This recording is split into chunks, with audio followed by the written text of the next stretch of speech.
Good evening, you're watching the ITV news channel. We'll have the rest of the Rugby World Cup final in a few minutes, but first, a day after being crowned world champions, the England team has been mobbed by thousands of adoring fans down under. James Mates reports from Sydney. The Webb Ellis Cup held briefly aloft as the world champions headed for dinner this evening, but there was just one name on England supporters' lips.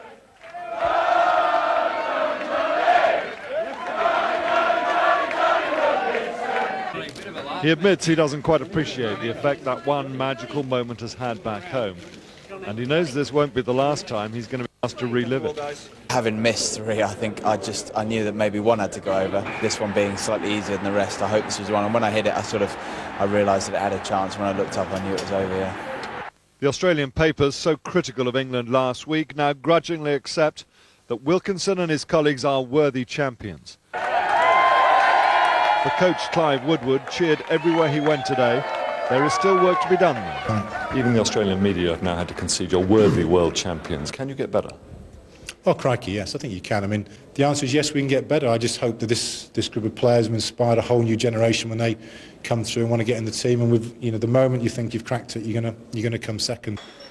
As for the celebrations, well, as Johnny Wilkinson and his girlfriend were heading up to the hotel restaurant for lunch, some of his teammates were emerging from a friendly police car, which had given them a lift home. Not much time wasted on sleep here. Despite the hangovers, many players did make a huge effort to sign autographs for the hundreds of fans who spent the day at their hotel.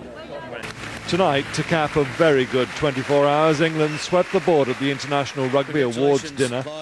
Clive Woodward, Coach of the Year. England, Team of the Year. And Player of the Year, well, you guessed it, Johnny Wilkinson.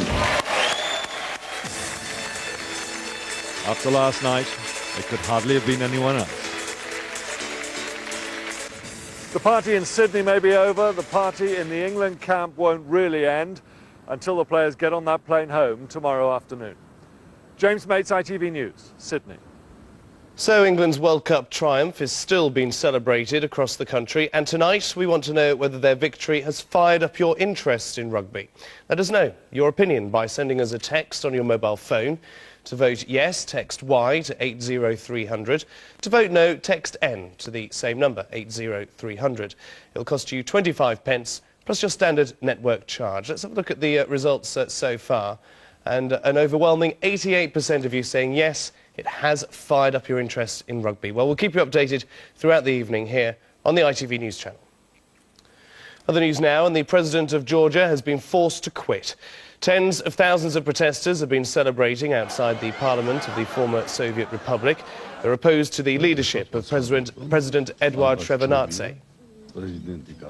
A church service has been held in Turkey to remember those who died in last week's bomb attack on the British consulate in Istanbul.